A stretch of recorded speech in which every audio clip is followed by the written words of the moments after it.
Welcome to Shadows at Dusk. Dusk is not the end. It's the doorway between two worlds. A place where stories slip through, quiet, cold, and true. You've entered that space now, and what follows is meant for you. Stay in the shadow.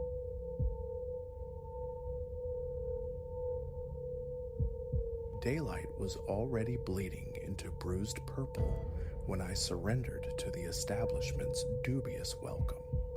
The lobby breathed a stagnant sigh, heavy with the scent of entombed furniture and time undisturbed. Behind the counter, a figure hunched, his attention glued to some unseen ledger. He processed my arrival with minimal interaction, a mumbled request for my surname preceding the slide of a tarnished key across the wood. His eyes, when they flickered up, were dull and incurious, landing somewhere below my chin before retreating. A prickle of disquiet surfaced, but the day's long journey had hollowed me out, leaving only the primal need for rest and the cleansing scald of a shower. Whispers of the hotel's reputation, dimly recalled, seemed trivial against the weight of exhaustion. The ascent to the fourth floor was a metallic groan, the elevator car shuddering within its shaft, the light overhead flickering like a dying nerve. Massaging my temples, I questioned the wisdom of this entire venture. The doors parted reluctantly, revealing a corridor carpeted in threadbare patterns, punctuated by stains of ambiguous origin. Illumination here was sparse, casting the hallway in a perpetual, nicotine-brown twilight. My designated door appeared ancient, scarred near its base, the brass knob mottled with verdigris. The key resisted, a stubborn metallic catch, before finally yielding with a reluctant click. Within, the air hung thick with dust motes dancing in the faint light, overlaid by the sharp, cheap tang of disinfectant. A solitary bed hugged the right wall. Opposite stood a tall, brooding wardrobe, and beside it, a small bathroom whose door hung stubbornly askew, demanding a forceful tug to achieve privacy. The window offered a grim vista, the unyielding brick face of the adjacent building. Claustrophobia began its subtle encroachment. I deposited my valise onto a diminutive table and liberated my work shirts, mentally noting the need to locate an iron somewhere in this mausoleum. Seeking refuge in the bathroom, I turned the faucet. The glare from the bulb above the mirror was stark, plunging the periphery into deeper shadow. Bending, I splashed icy water onto my face, the grime and fatigue of travel momentarily sluiced away. Straightening, I met my reflection and paused. It was me, undeniably, yet subtly wrong. The edges blurred, indistinct, my hairline smudged, my ears warped as if the silvered glass itself were liquefying. I touched the surface, cool, smooth, unblemished by fog or scratch. A swipe with the towel changed to nothing. Shrugging it off as a flaw in the cheap mirror, a trick of the harsh light, I returned to the main room, the unease momentarily dismissed. After arranging a few garments, I aimed the remote at the small television bolted high on the wall. Its screen flared with static for a heartbeat, then surrendered to blackness. A second attempt proved equally futile. With a sigh, I tossed the useless plastic onto the bed, perhaps a different room or a repair. I resolved to inquire downstairs. Pulling open the room door, a sudden, inexplicable chill washed over my skin, sharp as shattered ice, though no vent or draft offered explanation. I ignored it. striding towards the elevator. The lobby below was deserted, the front desk unmanned. A sliver of light escaped the open doorway of a back office, revealing only emptiness within. A tentative tap on the counter echoed unanswered in the profound silence, a stillness unnatural for a functioning hotel.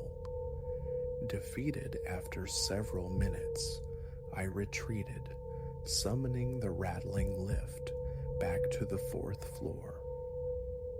Upon my return, the door to my room stood slightly ajar. Cold certainty washed through me. I had closed it. Hesitantly, I pushed it open further, scanning the interior. Nothing appeared disturbed. My luggage remained untouched on the table, my clothes undisturbed. Yet the bathroom door was now wide open, the harsh light blazing within, a light I distinctly remembered extinguishing. A clammy sweat broke out on my palms, though I fiercely attributed it to fatigue. I switched off the bathroom light again, pulled the door shut with a decisive thud, and firmly engaged the deadbolt on the main door. Night descended swiftly. An attempt to order room service was met with the baffling news that the kitchen had closed, despite the clock reading barely 8. The line crackled with static before the connection abruptly severed. My stomach protested, but the thought of venturing out again held no appeal. I gnawed on a protein bar from my bag, washing it down with tap water that carried a distinct metallic tang. Shifting into loose trousers and a t-shirt, I doused the lights and slid beneath the bed covers. The sheets felt unnervingly damp, and the ambient temperature seemed to plummet. Gooseflesh pebbled my arms once more. Reaching for the thin blanket folded at the foot of the bed offered negligible comfort. Sleep remained elusive. A whisper began, insidious, seeming to emanate from the very walls. My name, repeated in a soft, sibilant loop. Too faint to be certain, yet undeniably personal.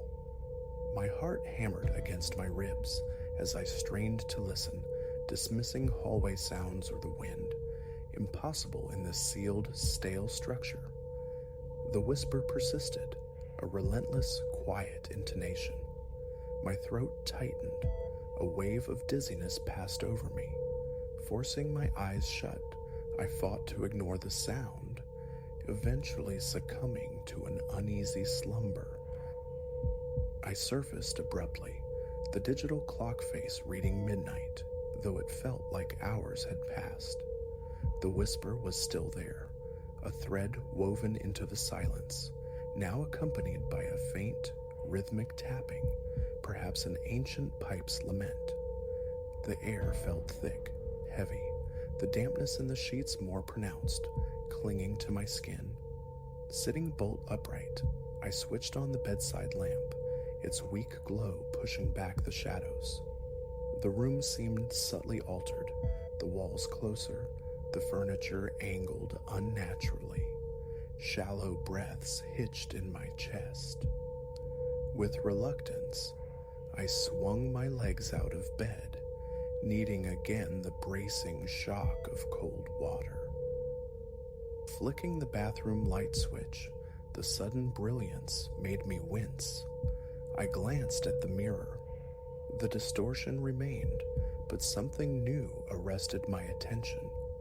Hovering behind my reflected shoulder, near the drab shower curtain, was an amorphous patch of deeper darkness, ill-defined, not quite human-shaped. My hand began to tremble uncontrollably. I spun around. The shower alcove was empty. Whipping my gaze back to the mirror, the shape was gone. My breath snagged. My pulse thundered in my ears. Mechanically, I turned on the tap, the water shockingly cold, setting my teeth chattering. As I dried my face with a thin towel, That peculiar draft returned, whispering against the nape of my neck, raising the hairs on my arms. Leaning closer to the mirror, I scrutinized the glass for flaws, water spots, anything, but found nothing. Yet my reflection remained subtly blurred, like a poorly streamed image struggling to resolve. Pressing a hand to my chest, I took a slow, ragged breath. Back in the bedroom, I wrestled with the window, desperate for fresh air. It refused to yield. Though the latch was clearly disengaged, the frame remained stubbornly sealed, resisting my increasingly frantic efforts until my arms ached. Defeated, I stepped back. The room remained permeated by that unnatural chill, seeming to radiate not from the sealed window, but from the very plaster and lath surrounding me. Driven by a rising panic, I ventured into the hallway again, seeking any sign of life, any hotel staff. Emptiness greeted me. The elevator indicator showed the car stalled on a higher floor. The stairwell, located behind a heavy fire door at the corridor's end, proved to be locked, an absurdity, a violation of safety protocols. My heart hammered against my ribs. Retreating to my room felt like admitting defeat, yet offered the only sanctuary. I tried the room phone again. The line was utterly dead, a void where the dial tone should have been. My mobile displayed no service. Frantic dialing confirmed its uselessness. I began to pace the cramped space, the walls seeming to press inwards, amplifying a suffocating claustrophobia. One final, futile attempt to coax the television to life resulted only in darkness. My watch showed it was just past 1 a.m. Retrieving a small flashlight from my suitcase, I extinguished the overhead light, plunging the room into near darkness, save for the bedside lamp's feeble glow. Perhaps extra blankets lay hidden. I pulled open the wardrobe door. Inside hung a single wire hanger, and incongruously, an old, dust-laden suitcase, clearly not my own. It looked as though it had resided there for decades. My flashlight beam picked out faded initials embossed on its side, illegible through the grime. As I leaned closer, that glacial rush of air surged behind me, a palpable presence. I spun, flashlight beam slashing through empty space. My skin crawled. Backing away, I shut the wardrobe door firmly, resolving to leave the forgotten luggage undisturbed. The whisper returned, soft yet insistent, my name spoken in a flat, affectless tone. Bolting towards the room door, ready to flee this place regardless of the hour, I pulled it open, only to recoil. The hallway lights pulsed erratically, casting elongated, dancing shadows along the walls, shadows that writhed and stretched with no visible source. I forced myself towards the elevator, jabbing the call button repeatedly. The indicator remained frozen. The whispering intensified, accompanied now by a strange pressure building within my ears. Turning tail, I fled back to my room, slamming the door shut, my entire frame shuddering. My throat felt constricted. Tearing the covers from the bed, I wrapped them around myself like a shroud. Sinking to the floor, my back pressed hard against the wall. Logic battled terror. Old wiring, poor insulation, settling pipes, traffic noise. I offered myself these rationalizations, but they crumbled against the memory of the mirror, the impossible shadows, the pervasive chill. My stomach churned. I stared fixedly at the door, half convinced it would swing open of its own accord. Around 2 a.m., the overhead light sputtered, flickered violently, and died, leaving only the dim bedside lamp and my flashlight's narrow beam. The whispering modulated, shifting into a faint, dry scraping, like fingernails drawn across rough wood. I scrambled to my feet, sweeping the flashlight beam across the room. The wardrobe loomed in the corner, its door now slightly ajar. I could have sworn I had closed it securely. My pulse roared in my ears. Cautiously, I approached, reaching out to push the door shut. The wood groaned under my touch. The interior revealed only empty shelves, yet a flicker of movement at the edge of my vision made me freeze. I held the light steady, probing the darkness within. Nothing. Backing away slowly, my gaze fell upon the bathroom door. It too stood open again, the harsh light spilling out, despite my earlier efforts. Moving towards it felt like wading through unseen resistance, my legs leaden, knees unsteady. As I neared, a low, continuous hum became audible from within, a strange, almost electronic whine. Hand trembling on the knob, I peered inside. The mirror presented only absolute blackness. No reflection, no room, just a void where the silvered glass should be. Reaching out, my fingers brushed the surface. It felt unnaturally cold, like touching ice.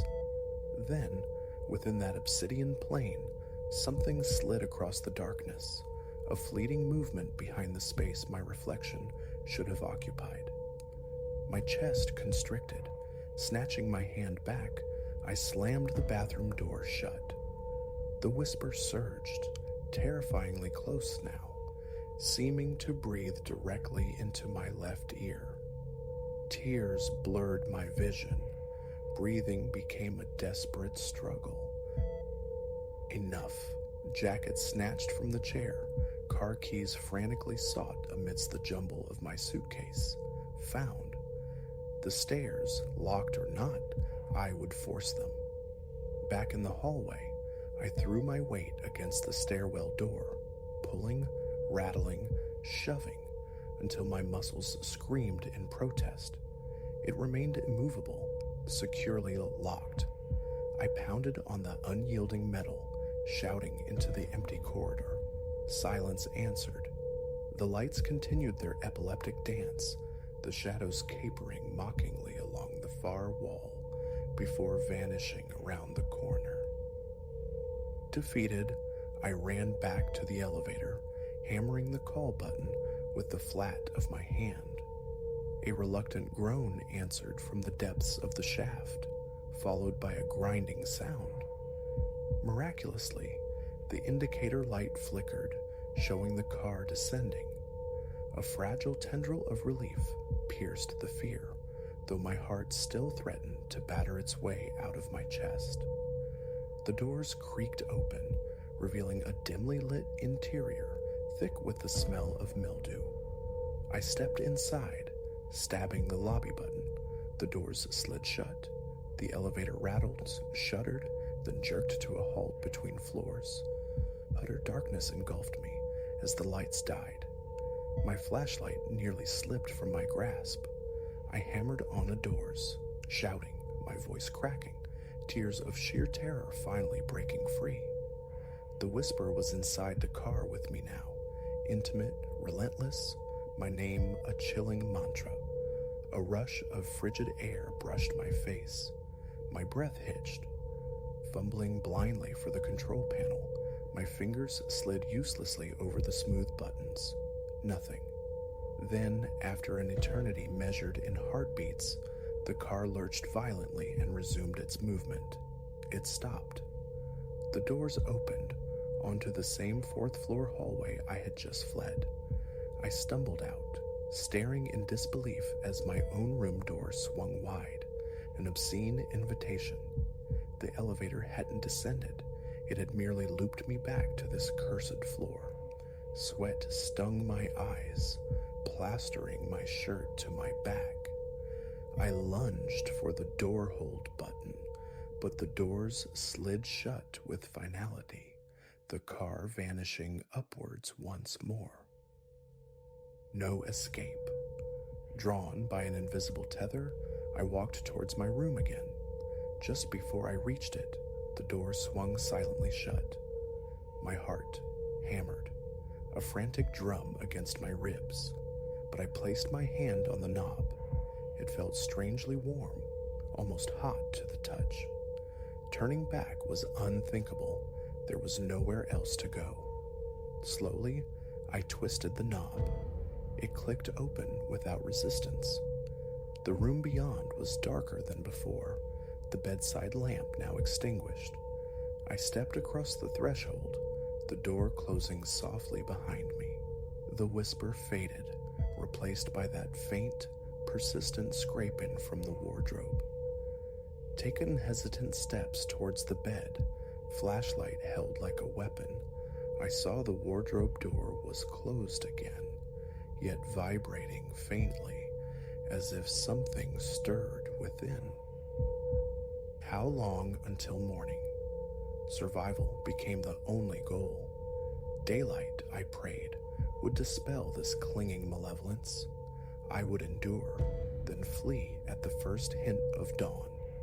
I sat on the edge of the bed, clutching the flashlight, teeth chattering in the pervasive cold that swirled around me like unseen currents.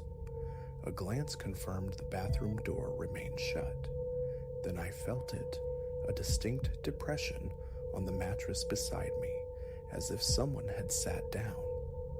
Leaping up, I whirled, flashlight beam fixing on the spot, empty. But the indentation lingered for a ghostly moment before the fabric slowly smoothed itself out. A profound numbness, born of ultimate fear, settled over me. I retreated to the wall, facing the bed, flashlight unwavering, until the first tentative gray fingers of dawns crept through a gap in the heavy curtains, softening the room's oppressive shadows. Movement became frantic. Belongings were crammed haphazardly into the valise, wrinkles irrelevant. The door opened without protest. The hallway seemed ordinary now, the lights steady, blessedly mundane. I rushed to the elevator, heart pounding a frantic rhythm, pressed the button, watched it ascend. This time, mercifully, it delivered me directly to the lobby without incident. The doors slid open. The clerk was there, hunched over his papers as if the night had never happened. Words tumbled out of me, choked and breathless, checking out. He offered no inquiry, merely produced a bill. I paid without looking, needing only escape.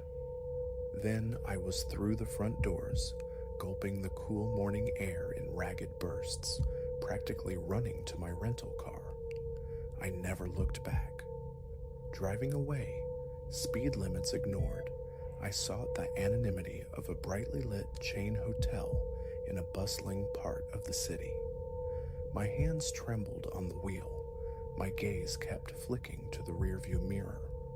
A part of me remained trapped in that fourth-floor room, forever listening to the whisper, forever feeling that bone-deep chill. What transpired there defies explanation, but its reality is seared into my memory. Getting out was all that mattered then. It is all that matters now.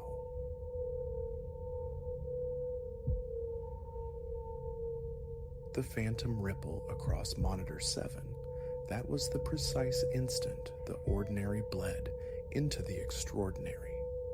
In the silent fortress of digital secrets, hyper-awareness isn't neurosis, it's simply breathing.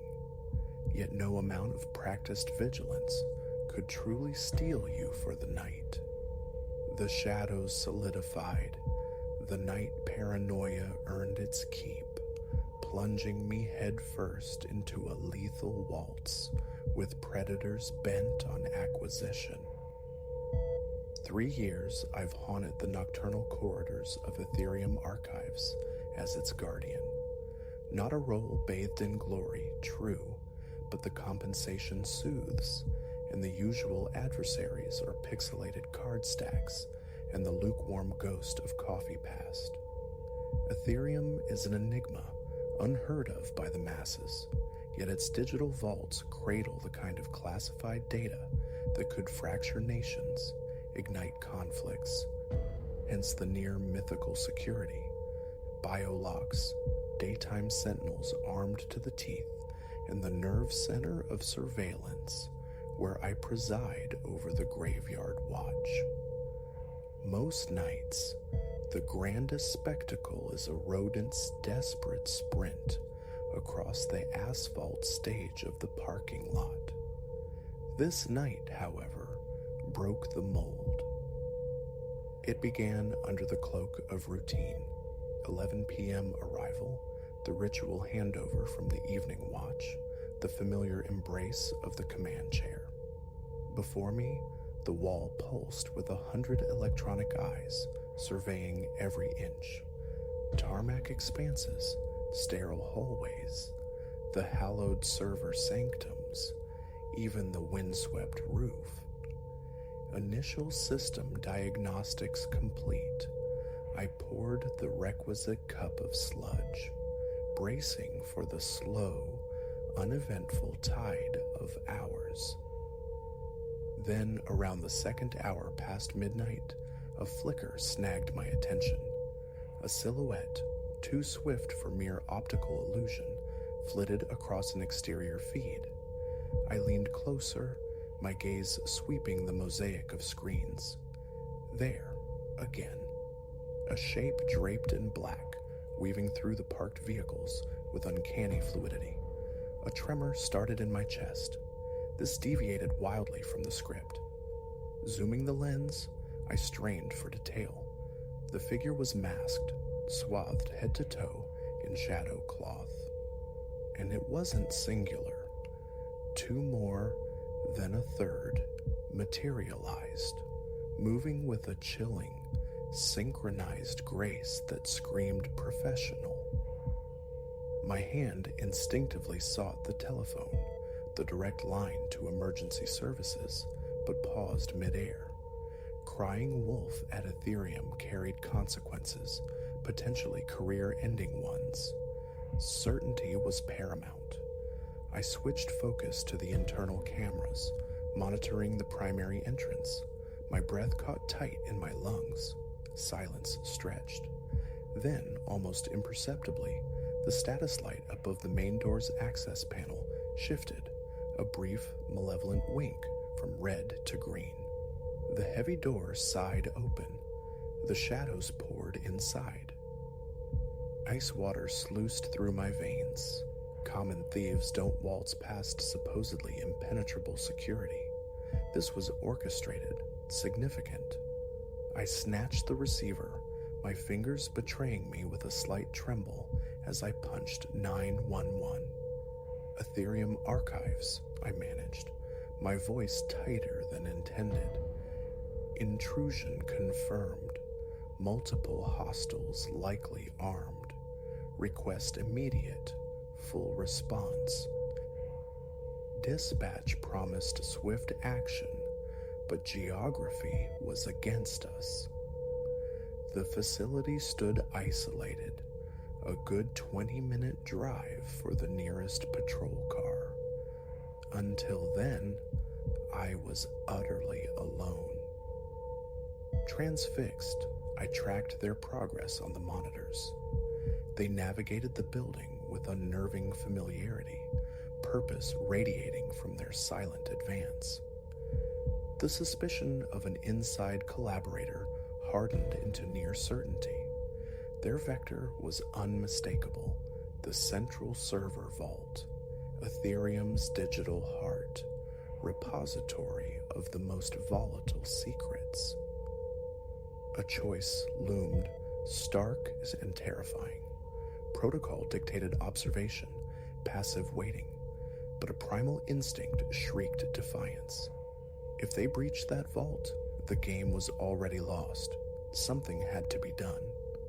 Drawing a ragged breath, I accessed the facility's master controls, the ultimate failsafe, total environmental lockdown, every portal sealed, every lift shaft immobilized. It would cage them, certainly, but it would also cage me. My index finger hovered above the icon, a digital Rubicon. This transcended my pay grade, my function.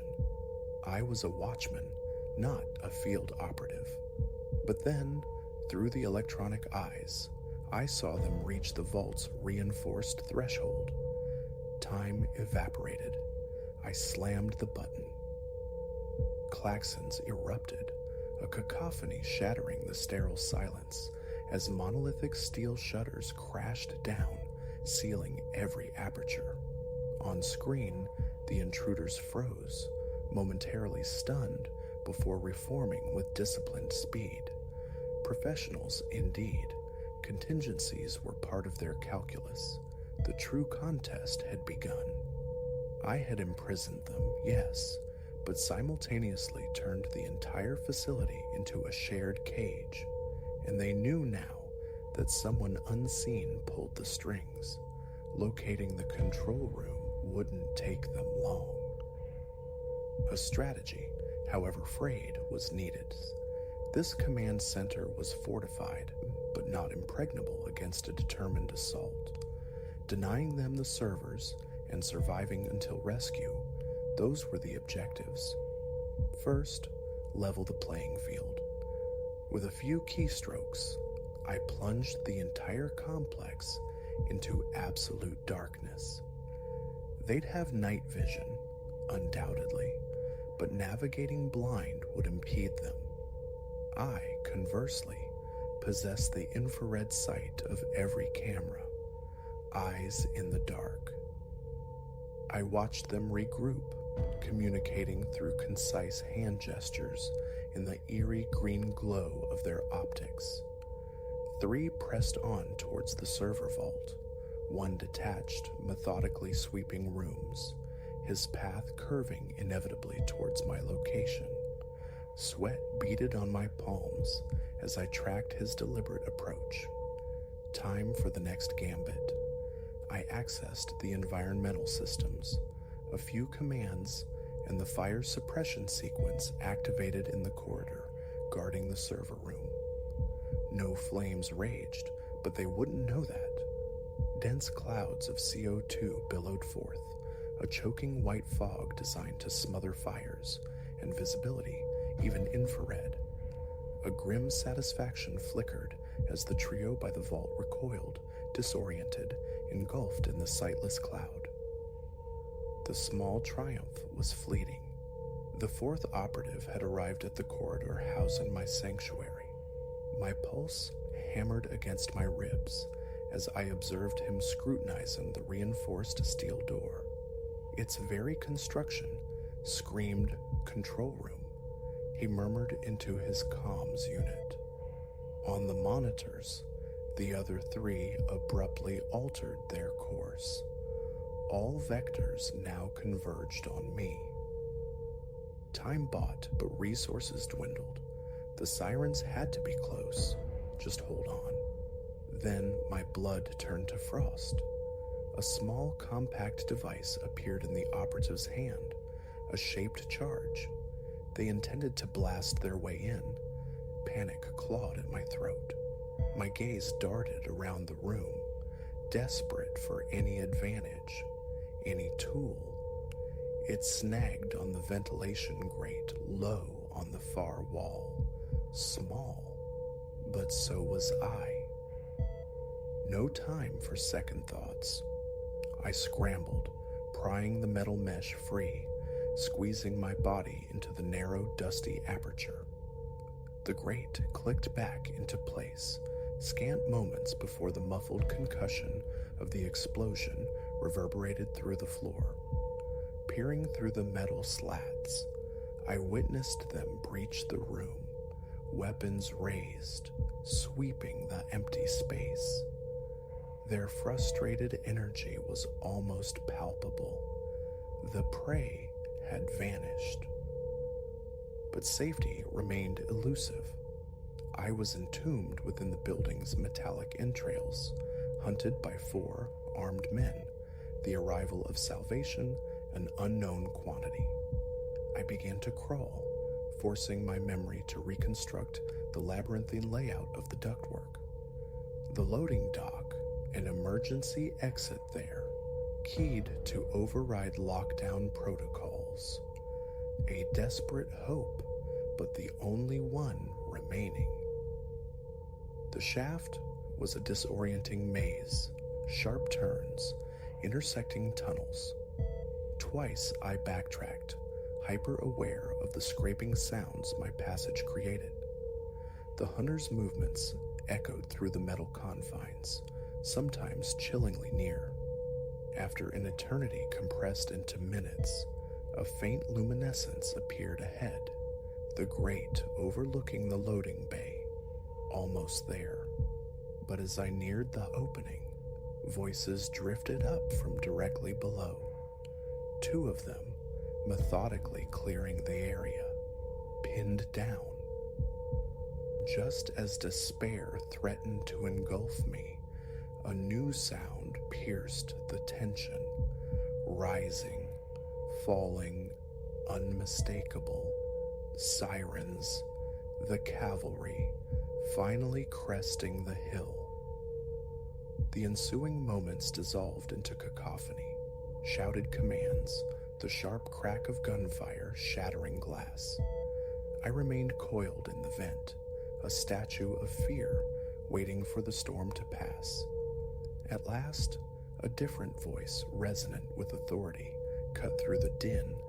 Police, building secured, occupants, show yourselves, hands visible.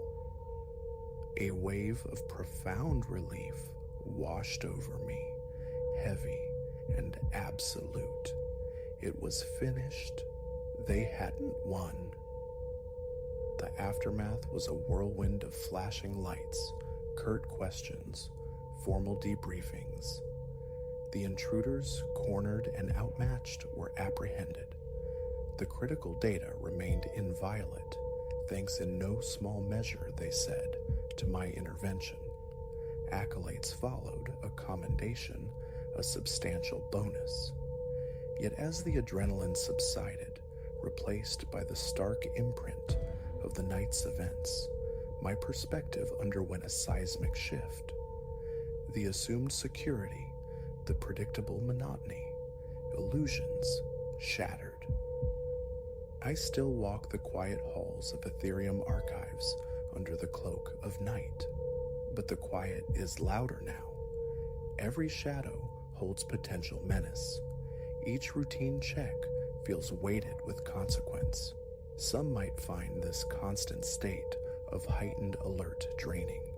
For me, it's become a necessary truth, a stark reminder that sometimes the fragile line between stability and collapse, between security and catastrophe, is held by a single individual unwilling to yield when the darkness descends. And so I sit, bathed in the cool glow of the monitors, watching, waiting. Because in this world, vigilance isn't merely part of the job, it's the price of survival.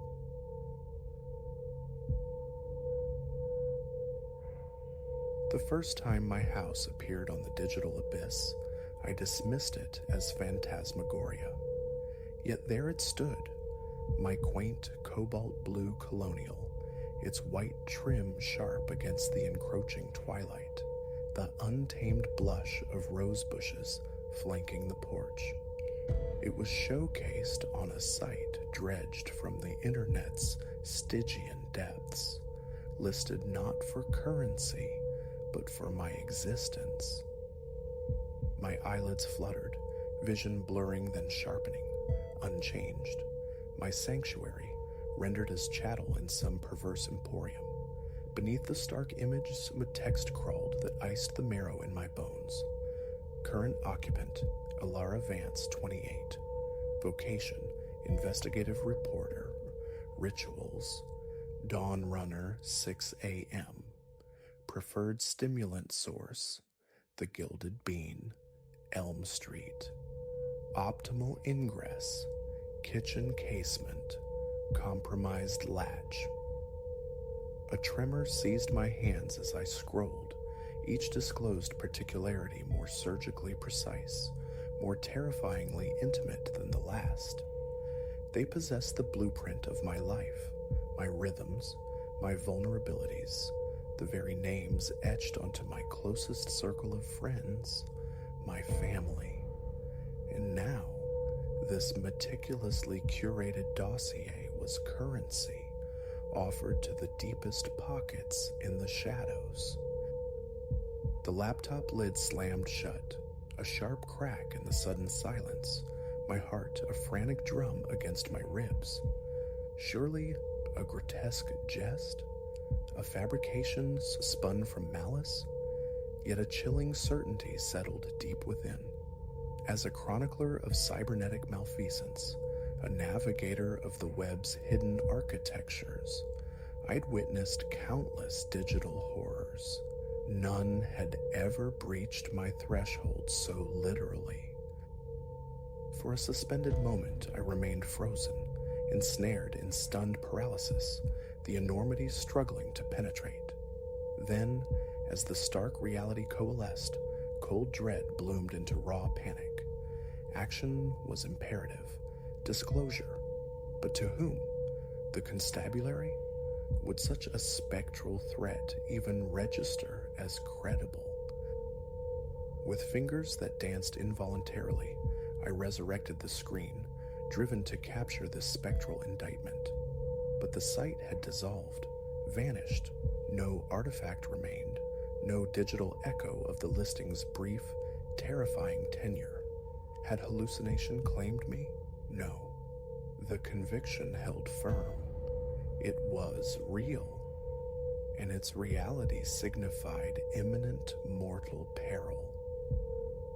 The ensuing hours dissolved into a maelstrom of frantic countermeasures, passwords mutated into complex, unguessable strings, the unblinking eye of my webcam blinded with opaque tape, the impulse to shatter my phone a near overwhelming urge.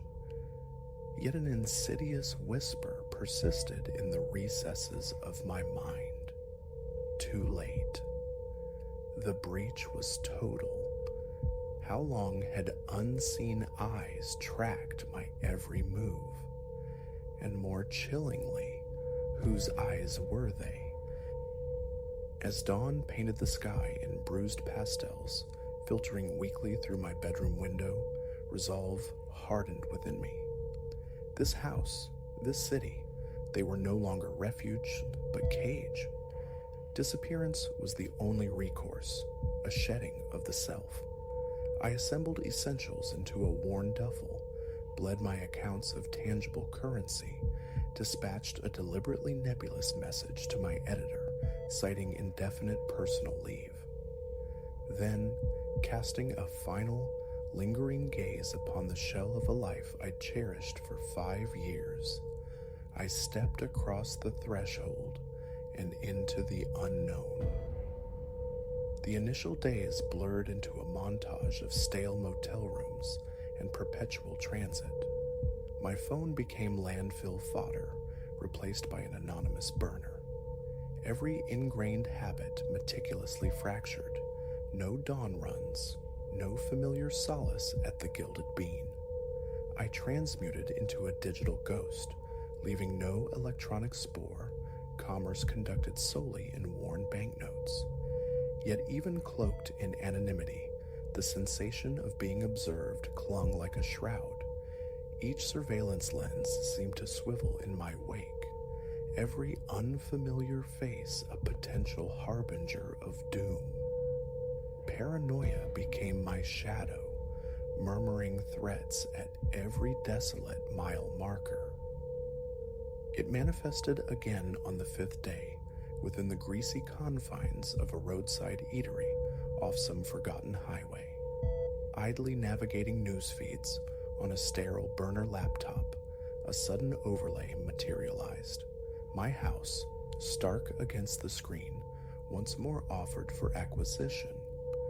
The description, however, had evolved. Asset mobile. Last confirmed vector. Highway 16, westward trajectory. Compensation offered for current coordinates. A glacial wave washed through me. They persisted, their reach extending beyond the digital.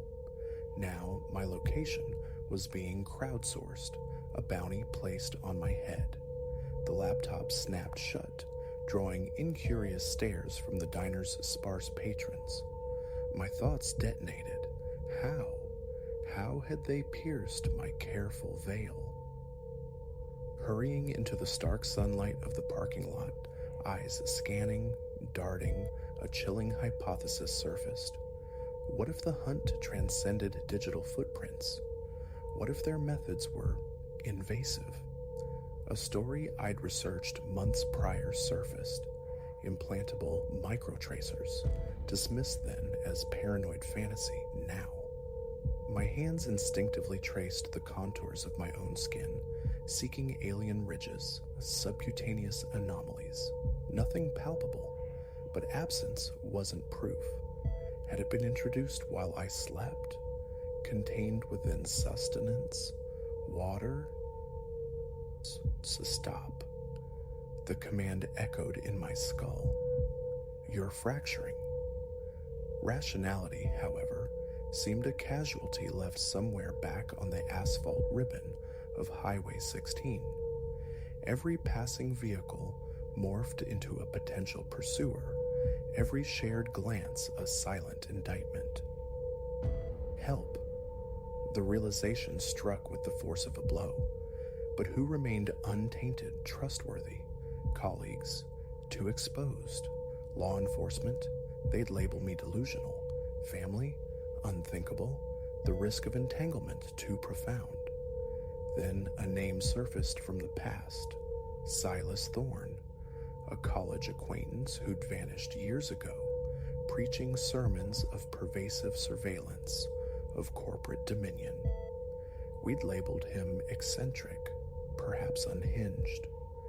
Now his foresight seemed terrifyingly prescient. Through fragmented digital breadcrumbs and educated guesses, I unearthed his last known refuge, a secluded cabin nestled deep within mountain wilderness, miles from any semblance of civilization. A desperate gamble, yet the only strategy remaining. The drive was a crucible of tension. Each mile navigated felt potentially final, every curve concealing unseen watchers. At last, after hours clenched behind the wheel and a final arduous ascent up a path barely etched into the mountainside, I found it. A small, time-weathered structure, almost swallowed by the surrounding timber. I approached with a predator's caution, my pulse a frantic rhythm in my ears. What if he wasn't here? What if this too was orchestrated? My knuckles were poised to rap against the rough-hewn door when it swung inward. Silas stood silhouetted against the dim interior, older, feral, a shotgun leveled unwaveringly at my chest. "Identify yourself," he rasped, voice thick with disuse and suspicion. "State your purpose." "Silas," I managed, hands rising slowly, palms outward.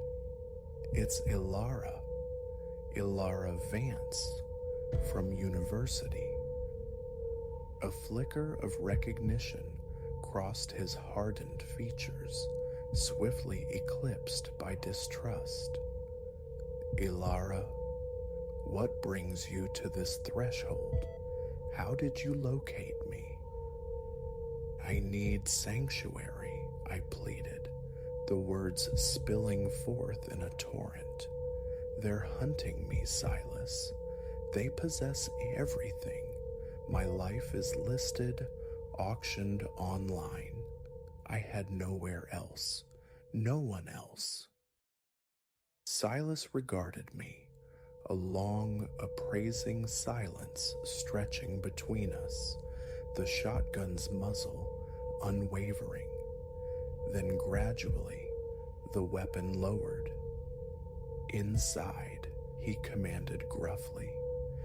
"It appears we have substantial matters to dissect."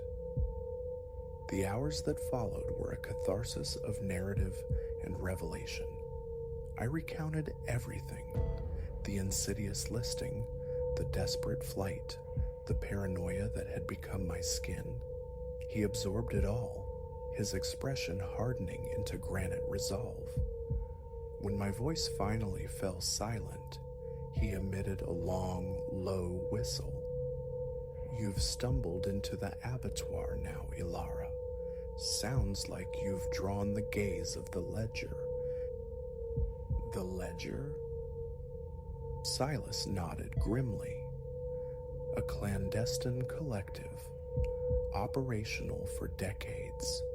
They collate lives, intimate data, selling access to the highest bidder, regimes, conglomerates, underworld syndicates, anyone with the coin and the motive." "But why me?" My voice was thin, fragile. "I'm insignificant." "You wield a pen," Silas countered, "and you've been excavating truths they prefer remain buried. My supposition? You unearthed something you were never meant to glimpse." My mind raced, sifting through recent investigations. Then clarity struck. The expose on predatory data harvesting I'd been meticulously crafting. Considered merely another tech piece then, but what if its tendrils reached deeper into darker soil? What options remain? I asked, adrift in a sea of terrifying uncertainty. Silas's gaze was flinty. Options? Now we retaliate. We expose them. We shatter their entire edifice. I stared, caught between primal fear and a nascent, dangerous thrill. How? A slow, wolfish grin spread across Silas's face. I possess certain methodologies, but it demands risk. It promises peril. Are you truly prepared for that? My thoughts flashed back to the stolen life, the violated home, the comforting routines now irrevocably lost. Then the image of the listing, the cold reality of being prey. There was no retreat.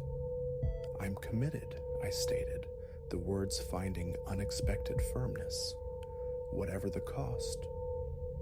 Silas nodded, a predatory light sparking in his eyes. "Then, mobilization begins. We have a war to prosecute." As we leaned over the glow of his monitors, architecting our counter-offensive, a strange amalgam of terror and exhilaration surged through me. My existence had been violently upended, every certainty dissolved. Yet for the first time since that monstrous listing materialized, a fragile sliver of hope pierced the gloom. The ledger had miscalculated. They believed they were the predators, unaware that the hunted were now sharpening their claws. We would dismantle their hidden world, and I would reclaim my life or perish in the attempt. The conflict was ignited, and I stood ready for the flames.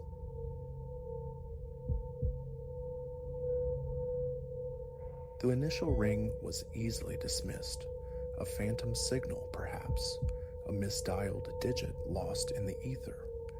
By the third insistent summons, a cold certainty coiled in my gut. Unseen eyes were fixed upon me, and when the 10th call pierced the evening quiet, the truth struck with brutal clarity. The life I knew had irrevocably fractured. It began on a Tuesday, the day bleeding into dusk. I'd shed the workday's armor, shoes kicked off, briefcase dropped, sinking into the sofa's forgiving embrace. The hours had been a relentless march of meetings, deadlines demanding their pound of flesh. All I craved was the simple solace of delivered food and the hypnotic glow of the television. Then, the phone's jarring cry. An unfamiliar sequence of numbers glowed on the screen. Usually, such calls went unanswered, relegated to the void. Yet some impulse, alien and insistent, made me lift the receiver. Hello? My voice, tentative, braced for the automated spiel of a solicitor. Silence answered, thick and unnerving. Just as my thumb hovered over the disconnect icon, a voice emerged, warped and metallic, as if filtered through rusted machinery. Ilara, it rasped. Crimson suits you. I froze, the blood turning to ice water in my veins.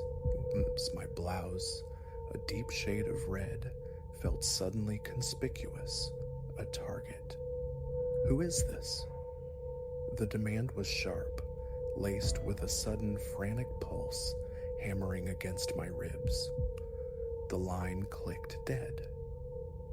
For a long moment, I simply stared at the silent phone, a black mirror reflecting my own bewildered face. A coincidence? Surely. A tasteless prank orchestrated by colleagues? The thought felt flimsy, inadequate. A deeper, more primal instinct screamed otherwise. Rising, I drifted towards the window, parting the heavy drapes just enough to scan the street below. Familiarity offered no comfort. Parked cars seemed like waiting predators. A couple strolling with their dog cast long, distorted shadows. The quiet suburban tableau now pulsed with latent menace. I secured the deadbolts, checked the window latches, transforming my sanctuary into a fortress. My fingers trembled slightly as I dialed Chloe, my steadfast anchor in turbulent waters. Hey, I began when she answered, striving for nonchalance. Did you or anyone from the office pull a prank call just now? What? Prank call? Chloe sounded genuinely perplexed. No, Ilara, why would we? What happened? I recounted the unnerving exchange, the distorted voice, the chillingly accurate observation. Chloe listened, her silence growing heavier. That's deeply unsettling, Ilara, she said finally. Maybe you should contact the authorities. I considered it, but the words felt inadequate. I received a strange phone call. They'd likely advise blocking the number, offer platitudes, so I tried to banish the unease. I ordered noodles, queued up my show, attempted to lose myself in fabricated drama. An hour crawled by. Then the phone screamed again. Same unknown string of digits. This time, my hand remained inert. It rang 4 times, an insistent, unanswered question, before falling silent. Seconds later, a text message illuminated the screen. Why didn't you answer, Ilara? Don't you want to talk? My breath hitched. I dropped the phone as if it were burning, watching it skitter across the sofa cushion. This wasn't real. It couldn't be. Retrieving the device with reluctant fingers, I blocked the number, a futile gesture against an unseen tide. I extinguished the apartment lights one by one, plunging myself into darkness, peering through a sliver in the curtains at the deceptively peaceful street. No lurking figures, no idling cars. Yet the sensation of being watched, a prickle across the back of my neck, remained. Sleep was a forgotten country that night. Every floorboard creak was an intruder's footfall, every shifting shadow a potential observer. Dawn arrived not as a relief, but as a gray, exhausted surrender. I called in sick to work, the thought of navigating the public sphere, exposed and vulnerable, utterly paralyzing. Around noon, the phone rang anew, a different, unknown number. I let the call bleed into voicemail. A minute later, another text. Staying home today, Ilara. Wise, but walls are porous. You can't hide indefinitely. With a strangled cry, I hurled the phone across the room. It struck the far wall with a sharp crack before clattering to the floor. Madness. How could they know? Were unseen lenses embedded in my walls?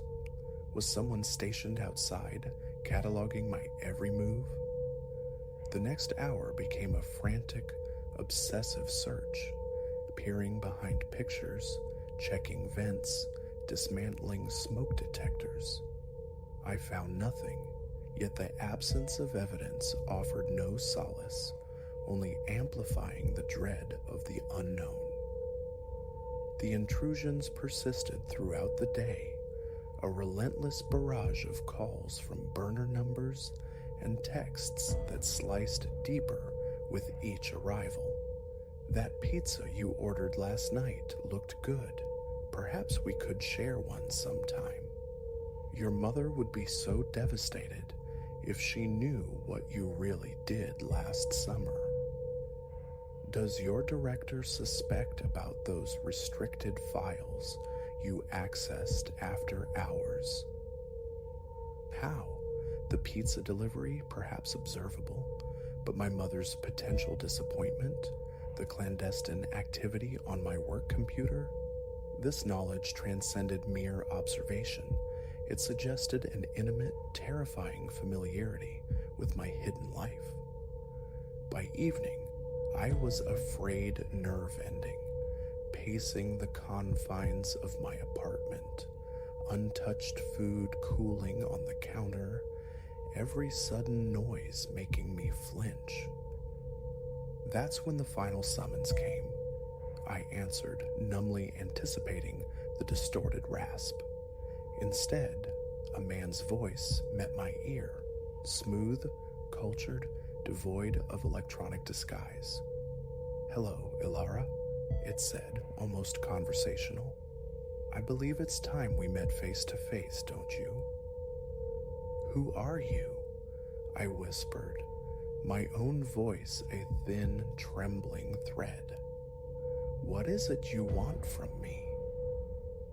A low chuckle echoed down the line, a sound that resonated with cold amusement and sent shivers cascading down my spine. "Oh, Ilara, the question isn't what I want from you. It's what you are going to do for me." "I'm calling the police," I bluffed, injecting a bravado I didn't feel. "No," he replied, his calm unwavering. "You won't. Because if you do, certain sensitive details might find their way to interested parties. Details concerning the true fate of your father's company, about where all that capital actually migrated." My blood ran cold, freezing me in place. How? How could he know that? The meticulous cover-up, the buried transactions. I had been so careful. What do you want? The question was dragged from me, heavy with defeat. Meet me, corner of Arbor and Vale. 1 hour, he commanded. Come alone, any deviation, and matters will become exceedingly unpleasant for you and for those you hold dear. The connection severed, leaving only dial tone and the frantic drumming of my own heart. I stood motionless, thoughts racing, colliding. Run? Where could I possibly flee from someone who seemed omniscient? Involve the authorities? The threat hung heavy, potent. In the end, only one path seemed navigable. I scribbled a frantic account of everything. The calls, the texts, the blackmail, the history, sealed it in an envelope addressed to Chloe, and left it starkly visible on my kitchen table. Then, grabbing my keys, I walked out into the night. The city streets were hushed as I drove towards the rendezvous, slicked with a fine, persistent drizzle that lent the world a ghostly, surreal sheen. Parking a block away, I proceeded on foot, each step echoing the frantic rhythm in my chest. Approaching the intersection, I saw him, a figure standing beneath the sickly orange glow of a streetlight. Tall, impeccably dressed, salt and pepper hair neatly combed, a trimmed beard. He could have been a kindly professor, a successful executive. Nothing about his appearance screamed predator. He offered a smile as I drew near, but it was a facade that didn't touch his eyes. Those were chips of ice, analytical and cold. Ilara, he greeted, extending a hand. A pleasure to finally make your acquaintance. I ignored the offered hand. What do you want? My voice was barely audible. He chuckled again, that same disquieting sound from the phone. Direct, I appreciate that. What I want, Ilara, is quite simple. Your unique skill set applied to a small project I have underway. What kind of project? He produced a small USB drive from his pocket, holding it up between thumb and forefinger. Contained herein is a list, names, account numbers. I require you to perform your specialty, obscure the origins, redirect the flow, erase the trail, precisely as you did for your father. Nausea churned within me.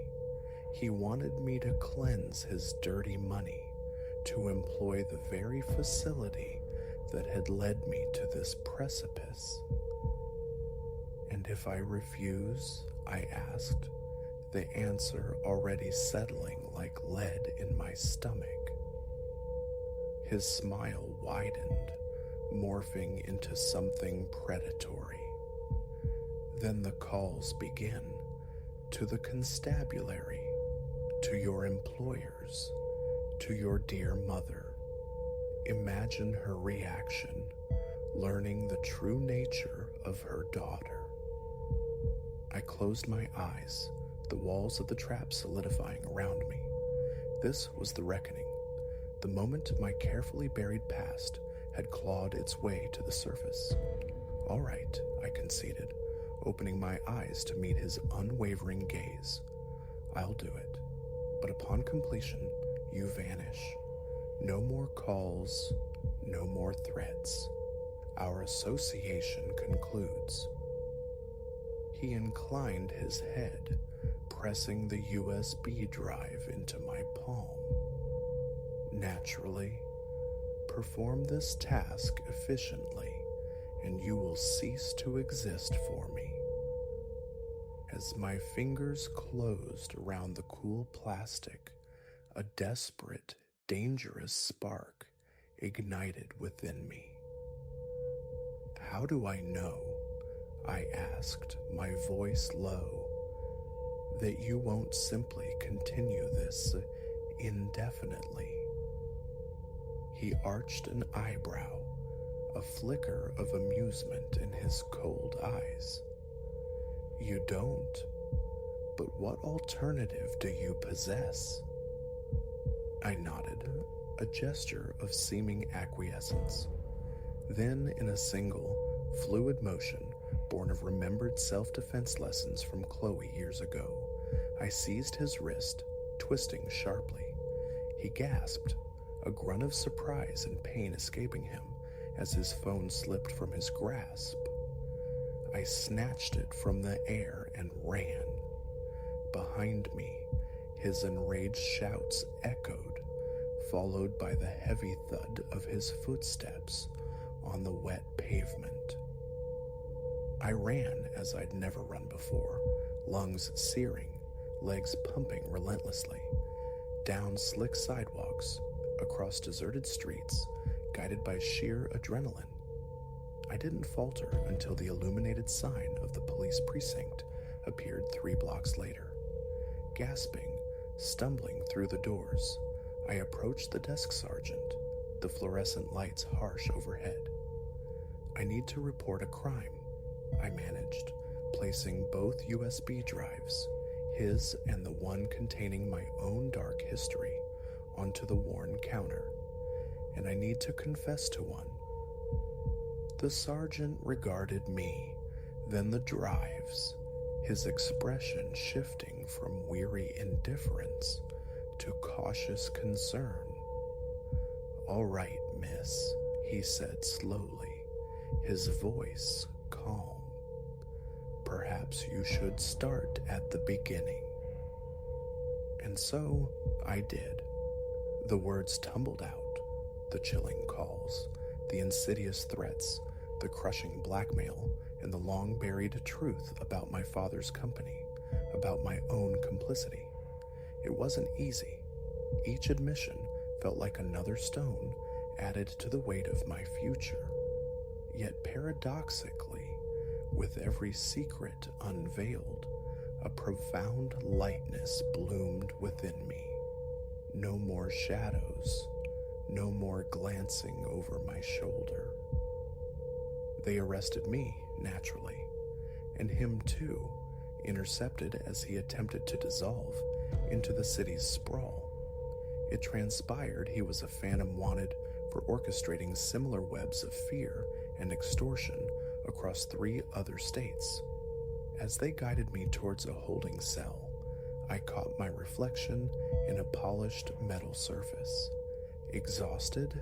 Yes. Frightened? Undoubtedly.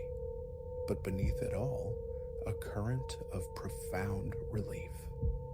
The nightmare, spanning days, spanning years, was finally over. What lies ahead remains shrouded. Trials await.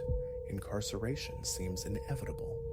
Yet for the first time in what feels like an eternity, I can draw a full, untainted breath. The phone will remain silent, devoid of menace. The darkness will hold no hidden watchers. I am not free, not in the conventional sense, but in some strange, fractured way, I have never felt more liberated, because now, at long last, the only voice I am compelled to answer is my own.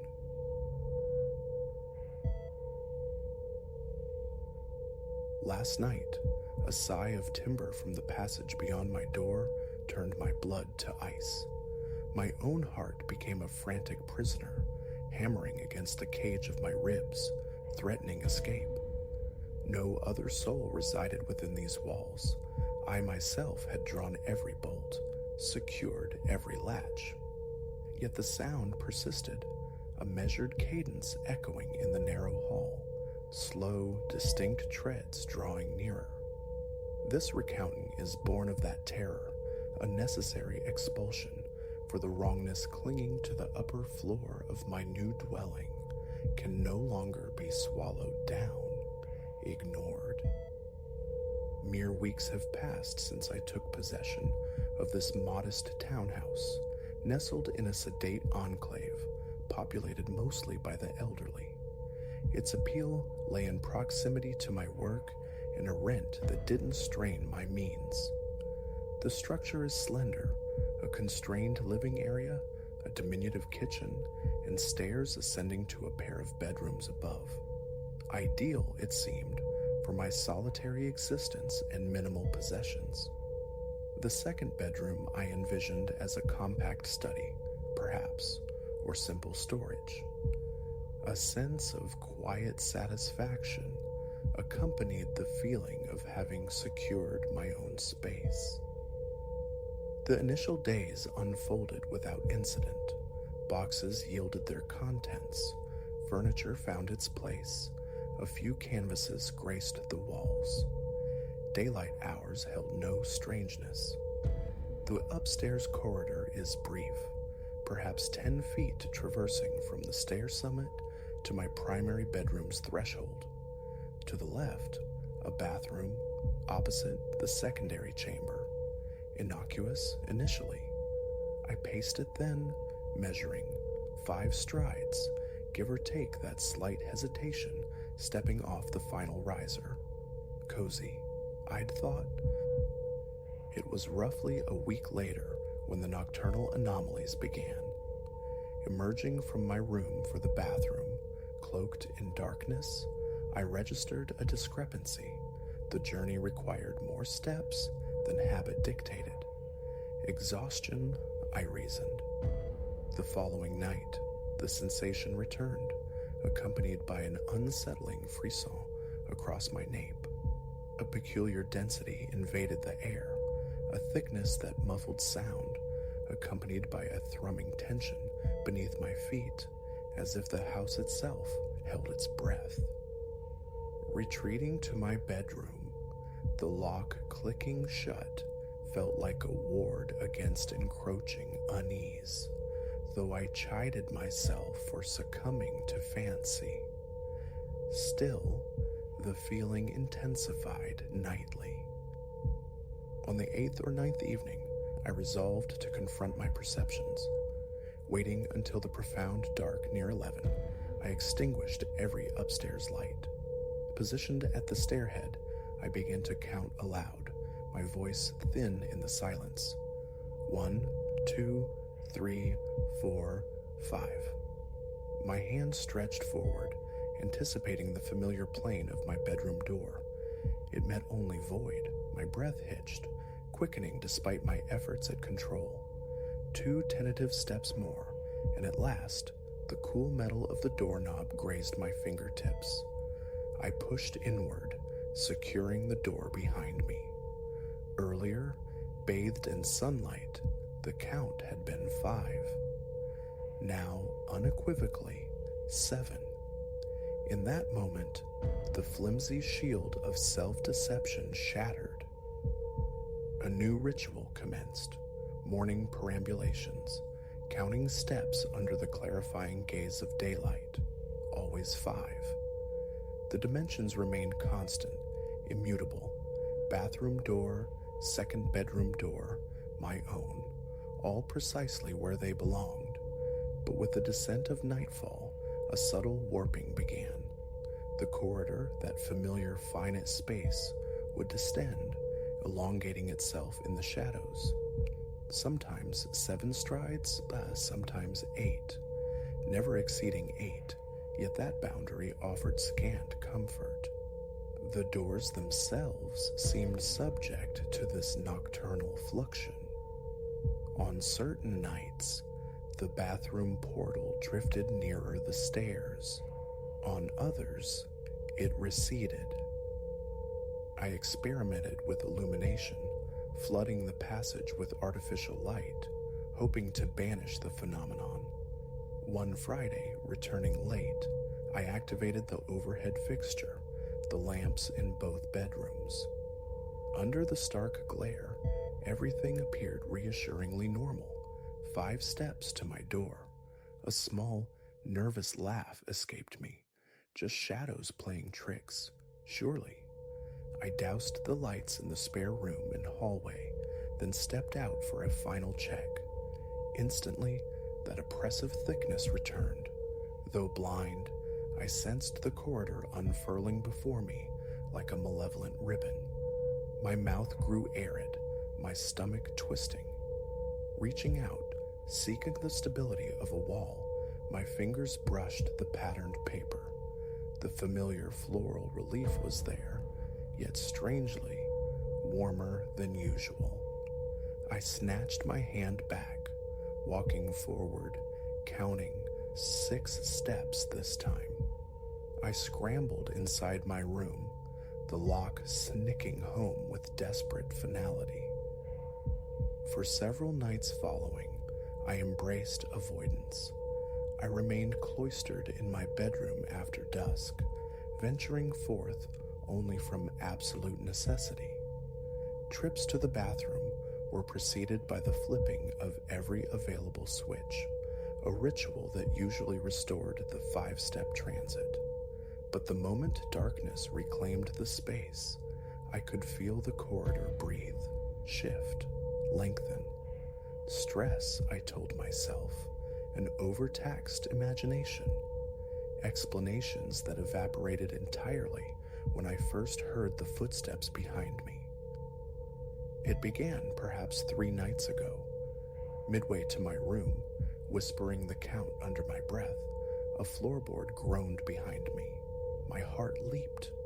I whirled, thumbing my phone's torch alive, its beam slicing through the dark. Nothing. The hallway stretched vacant towards the closed door of the second bedroom and the stairs beyond. A second protest from the floorboards, closer now.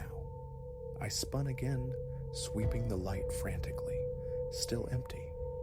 But the air felt electric, prickling my skin, raising gooseflesh along my arms. My own ragged breathing filled my ears. Lunging, I seized my doorknob, wrenched the door open, slammed it shut, and sagged against the wood.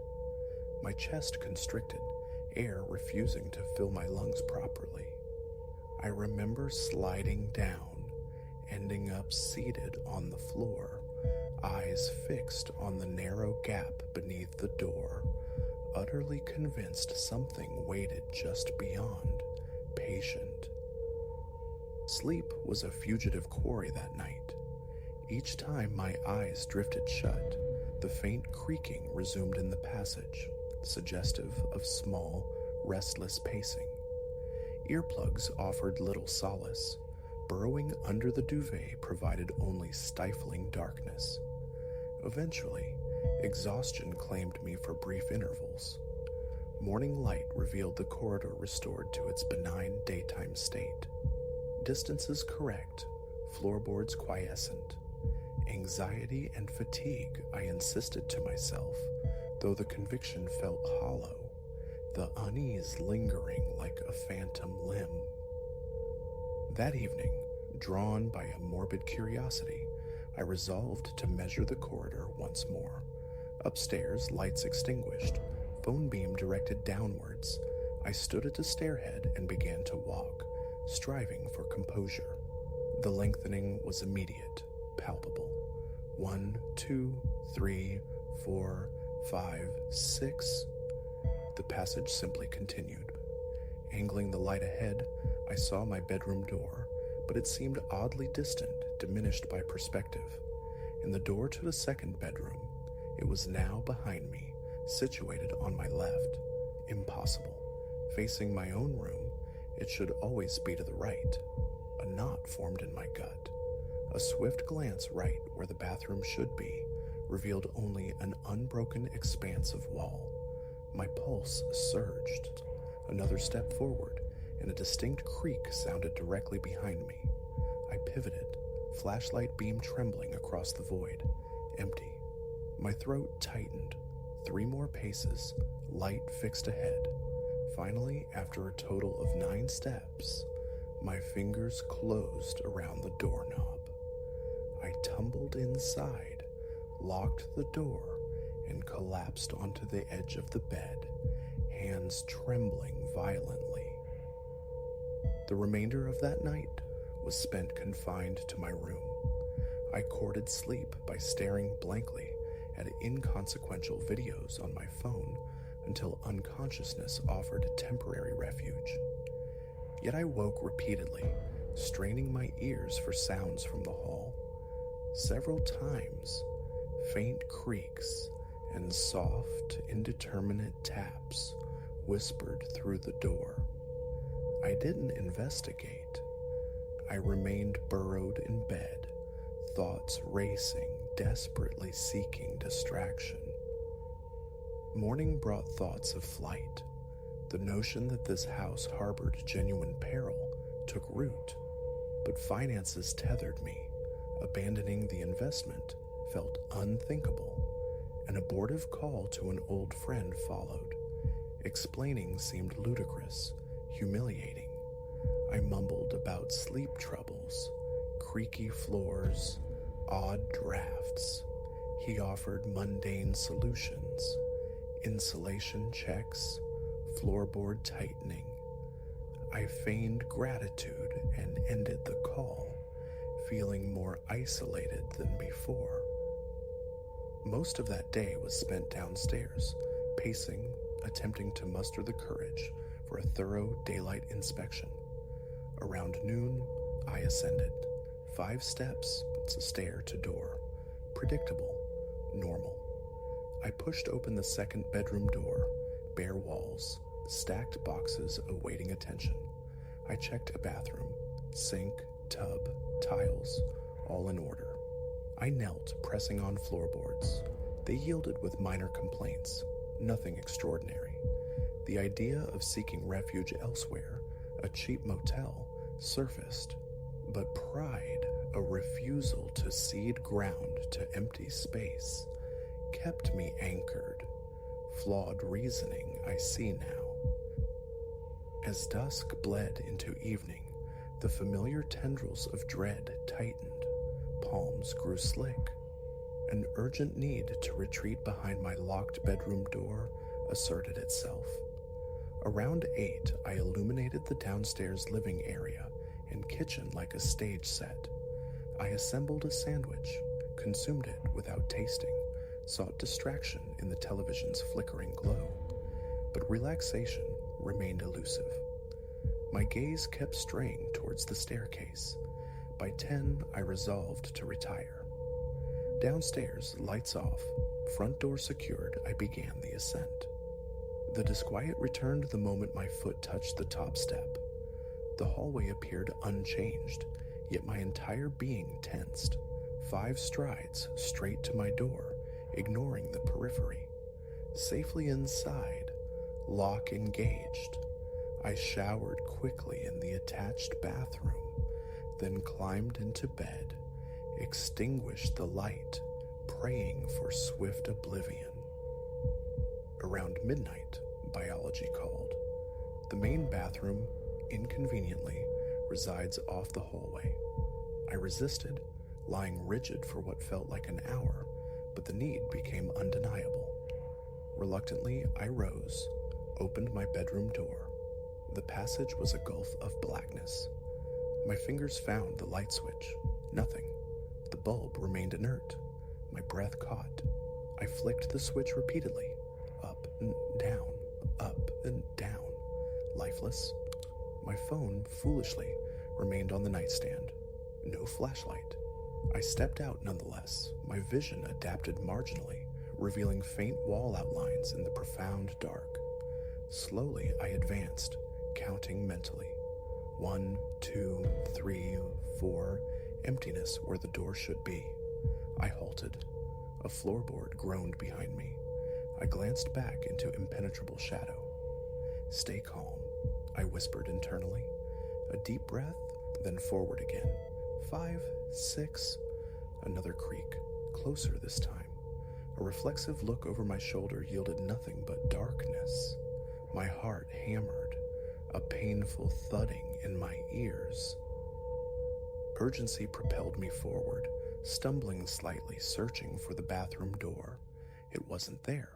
My hand swept against wallpaper, finding no frame, no interruption.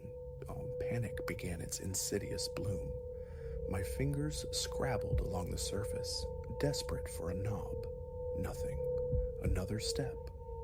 The floor complained again behind me, and a shaky sigh escaped my lips. Sweat trickled down my forehead. Then another creak, and another, falling into rhythm with my own hesitant steps, like a ghastly echo, a shadow walker matching my pace. My stomach clenched. My chest felt banded with iron. I turned back, aiming for the presumed direction of my bedroom, though sight offered no confirmation. Reaching out, fingers tracing the wall, I moved as swiftly as the darkness allowed. 3 steps, and a chilling disorientation washed over me. The hallway seemed fluid, its dimensions subtly altering around me. I pressed on, each footfall resonating hollowly on the boards, pursued by that relentless counterpoint of creaks. After an eternity measured in heartbeats, my questing hand collided with the edge of a door. Relief surged as my fingers identified the knob. My bedroom. I fumbled it open, stumbled through, slammed it shut, and threw the lock. My chest heaved with frantic, shallow breaths. I leaned against the door in the absolute dark, slick with cold sweat, throat painfully dry, hands still quivering. Slowly, deliberately, I forced my breathing to deepen, to steady, until the tremors subsided enough to permit movement. I flipped the bedroom light switch. It flared to life. I sank onto the bed, heart still pounding a frantic tattoo against my ribs. The decision formed then, solid and immutable. I would not leave this room after dark again. I cannot contend with the mutable corridor. I cannot endure the footsteps that dog my heels in the shadows. I accept it now. The hallway transforms at night. The why and how remain elusive, terrifying mysteries. But I know with chilling certainty that it worsens. This is my present reality. Past midnight, perched on my bed, gaze fixed on a door. I feel the corridor out there, breathing, perhaps stretching further with each passing night.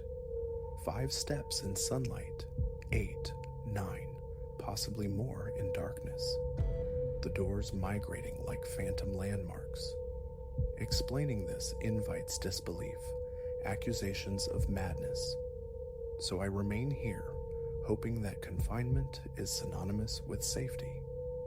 My deepest fear now is that if I breach that threshold in the dark again, the return path might vanish entirely. I might simply wander that shifting blackness, the pursuing steps growing ever bolder, until breath itself deserts me. Adaptation becomes necessity. Water bottles and dry snacks are hoarded bedside. The humiliating prospect of a portable toilet occupies my thoughts, a desperate measure to avoid opening that door. This is existence now. I despise it, yet feel ensnared. Perhaps escape will come eventually, but for now, paralysis reigns. I seek no pity, only to articulate the siege. Perhaps transcription lends shape to the horror, makes it somehow manageable, though honesty compels me to admit the futility of that hope. The corridor is aberrant, sentient in some dreadful way, and its animosity is palpable. So I remain in my room, solitary, awaiting the dawn, praying it is sufficient protection, praying for the eventual courage to flee this place forever. Until then, I listen to the faint, intermittent creaks, dreading the moment they sound not from the passage, but from just outside my door.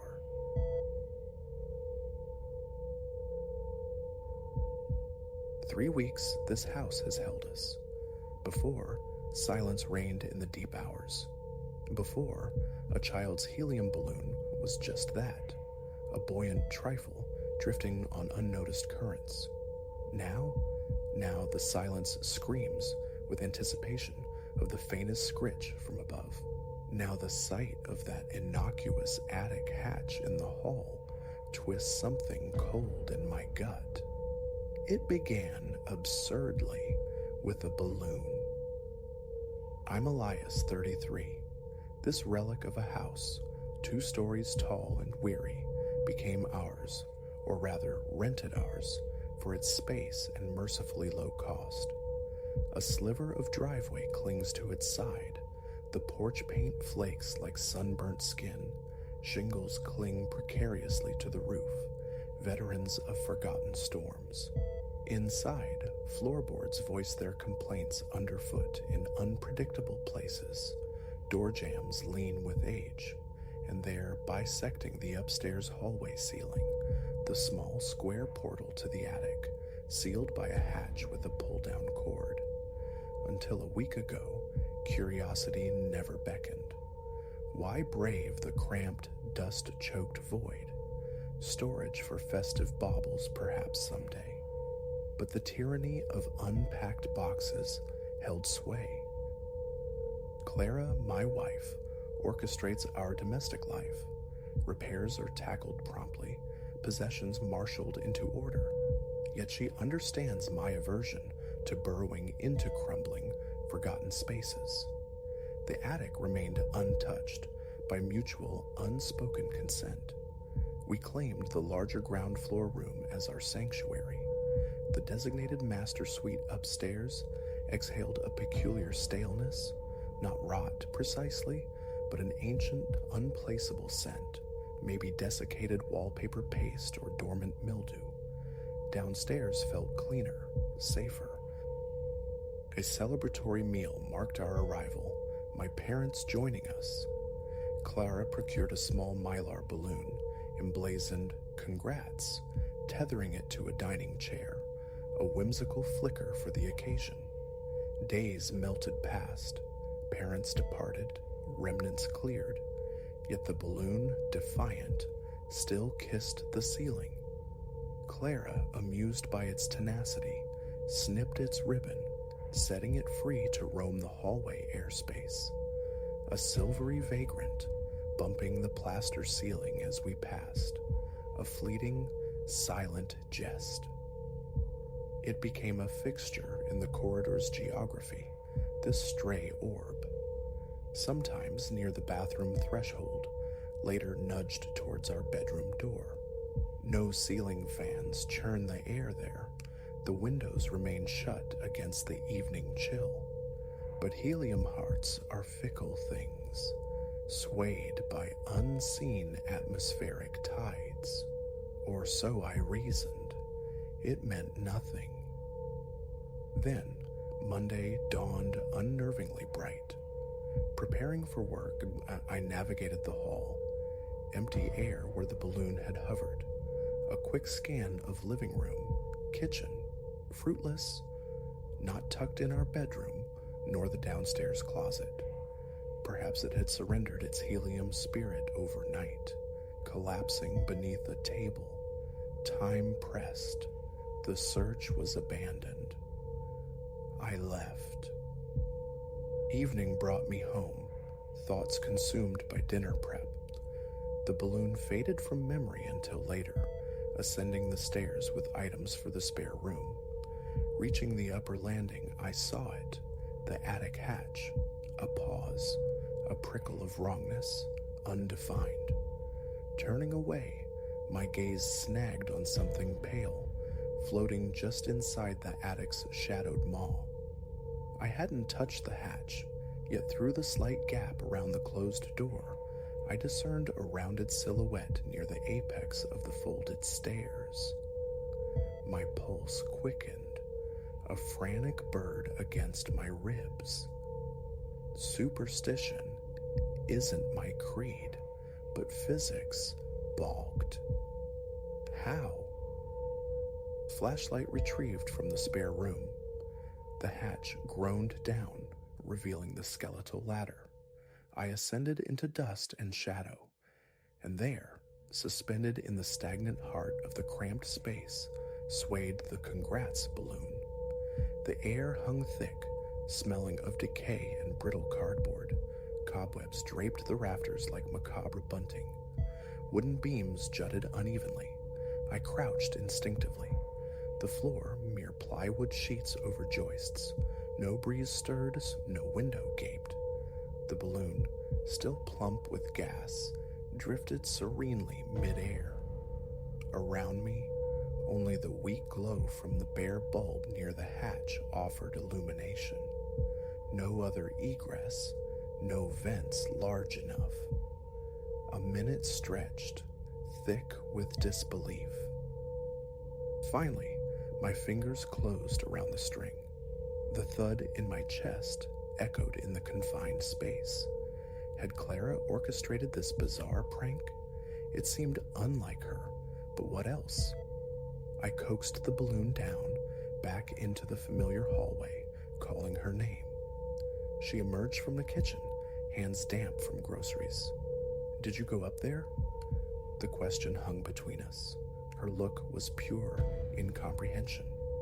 "The attic? Elias, why would I go near that filthy space?" Her denial felt absolute. She abhorred the attic as much as I. Besides, she'd been home all afternoon. Occupied, she hadn't touched it. An uneasy laugh escaped me. "A draft, maybe?" I offered, though the closed hatch mocked the suggestion. We retreated to the television's flickering comfort. I marooned the balloon in the living room, wanting it out of sight. Sleep claimed me, undisturbed, until the dead hour around 3. A sound jolted me awake, soft impacts overhead, footfalls, light, hesitant thuds, then silence. 20 seconds later, more. I lay rigid, breath held captive. Clara slept beside me, oblivious. The phantom tread perhaps a minute in duration, then ceased. Adrenaline surged, throat parched. The house settling, old plumbing groaning, yet the rhythm felt deliberate, human. Courage failed me. I remained entombed in blankets, eyes wide in the dark, listening to the silence that followed. Morning found me taut as a wire. I recounted the sounds to Clara. "Old houses groan," she murmured, suggesting the landlord if it persisted. Sensible, yet the balloon incident cast a long, cold shadow. And 2 nights later, the performance repeated. Same hour, same gentle pacing above. At this time, resolve warred with a primal tremor in my hand. I slipped from bed, sets into the hall, eyes fixed on the ceiling hatch. Darkness, silence. Clara appeared, sleep must. "What is it?" I whispered about the noise. She listened intently. "Nothing. You're letting that balloon spook you," she chided gently. "Come back to bed." The following evening, determination hardened. A loose boards, an intruding creature, raccoon, squirrel, such things infiltrate aging timbers. Around 8, Clara engrossed in a book downstairs, I faced the attic again. Flashlight beam cutting the gloom, I mounted the creaking steps, poking my head into the stale void. The single bulb cast long shadows, dust motes danced, discarded boxes huddled like forgotten secrets, dead insects littered the thin plywood floor. Then, near a rough-hewn beam, my gaze locked, my stomach plummeted. The balloon, again, not merely floating, but tethered. Its string was looped, knotted firmly around a rusty spike of wire protruding from the wood. Enough slack allowed a slight sway, but it was deliberately anchored. Disbelief iced my veins. Gooseflesh prickled my arms.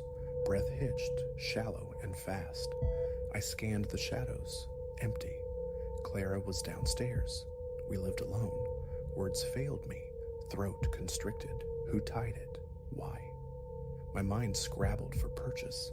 Slowly, compelled, I approached. Reaching for the string, I felt the knot. Tight, intentional, not an accidental snag. Frustration mounting, I yanked. The string snapped. The balloon bobbed beside me, a mocking, buoyant presence. Logic fractured. Could it have tangled itself so precisely? Impossible. I retreated, forcing measured steps on the precarious ladder, resisting the urge to flee. Back in the relative safety of the hall, I slammed the hatch shut. Breathing ragged, sweat cooling on my brow, Clara emerged. "Why do you have that thing again?" she asked, spotting the balloon. I searched her face, a flicker of guilt, a hidden jest, nothing but tired concern. Her denial remained steadfast. She hadn't been near it. I knew she spoke the truth. Scissors appeared. We executed the balloon, its mylar skin sighing as it deflated. Into the bin it went. An exorcism of sorts. I craved oblivion from this strangeness. But oblivion was denied. That night, lying rigid in the dark, the familiar cadence returned. Overhead, the light measured tread, pacing back and forth, a minute or two of it. Quietly, I rose, stood sentinel in the hall, staring up at the sealed hatch. My heart hammered against my ribs, a desperate drumbeat. Palms slick with sweat. Then, as always, silence descended. Opening the hatch felt impossible. I remained rooted, picturing someone unseen inhabiting the space above our heads. The thought sent tremors through my knees. Call the police? And report what? Phantom footsteps? Vague unease? Weeks into our tenancy, inviting official scrutiny felt premature, potentially embarrassing. If it was just an animal, or the house's groans amplified by fear. Daylight brought a semblance of courage. I searched the attic again, meticulously, shifted boxes, peered into corners. Dust, the lingering scent of decay, and an old trunk with a tarnished, broken latch. I lifted the lid. Inside, moth-ravaged scraps of fabric, a brittle cardboard folder spilling ancient receipts. Nothing more. No paw prints, no droppings, no hidden openings. Satisfied, I closed the trunk firmly. Yet yesterday, venturing up again on a grim impulse, I found the trunk gaping open, lid thrown back. The contents disturbed, rummaged through. This I did not imagine. I knew I had closed it. The following days were lived under a veneer of normalcy. Work, dinner, chores, conversations with Clara skirted the edge of my fear. But nightfall transformed me into a strained listener, hyper-alert to every creak and pop. The house sighed and settled, some pipes gurgled, familiar sounds. But the footsteps were distinct. That measured rhythm, tap, tap, tap, pause, tap, tap, tap. Once, waking to the sound around 3, I fumbled for my phone, hitting record. By the time I reached the hall, silence. The recording captured only my ragged breath and the refrigerator's distant hum. Our landlord, contacted, proved predictably unhelpful. Old house, quirks expected. Attic ventilation, minimal screened vents near the roofline. Rodents? See any sign? No. Well, Let me know if you find anything definite. End of discussion. Now, each evening involves a ritual inspection of the attic hatch, always closed, flashlight beam tracing the edges, seeking anomalies. Clara worries I'm becoming obsessed, perhaps, but the feeling of wrongness clings like damp wool. Last night, the footsteps again, sharp and undeniable. Pressing my hand flat against the hallway ceiling below the attic, I felt a faint, corresponding vibration. A small padlock now secures the hatch. I drilled a hasp and latch into the frame myself. A potentially futile gesture, but a sliver of perceived control. Seeing the lock gleam dully in the dim light offers scant comfort. If something or someone wants down, I might at least hear the struggle. The footsteps, however, persist. 2 nights past, they echoed again. More unsettling now, knowing the only known exit is barred from this side, unless another way exists, or unless the source defies locks, defies logic. Rationality wages a losing war. Clara suggested a professional home inspection, focusing on the attic. I'll arrange it. Finding vermin or a structural flaw would be a relief, an anchor in this sea of unease. If they find nothing, I don't know. The balloon haunts my thoughts, its impossible journey, the deliberate knot securing it to that wire, that cold certainty in the dusty attic air.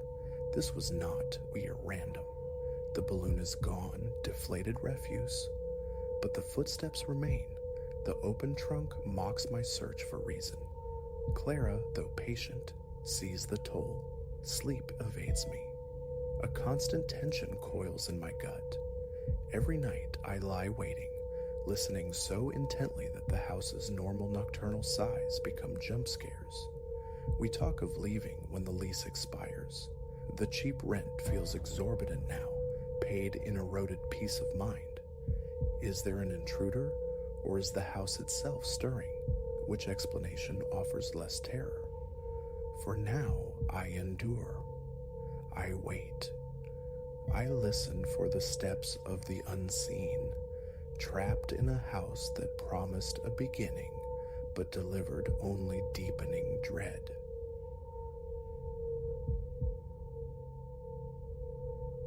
Necessity, not choice, tethered me to the iron artery pulsing through the city's dead hours.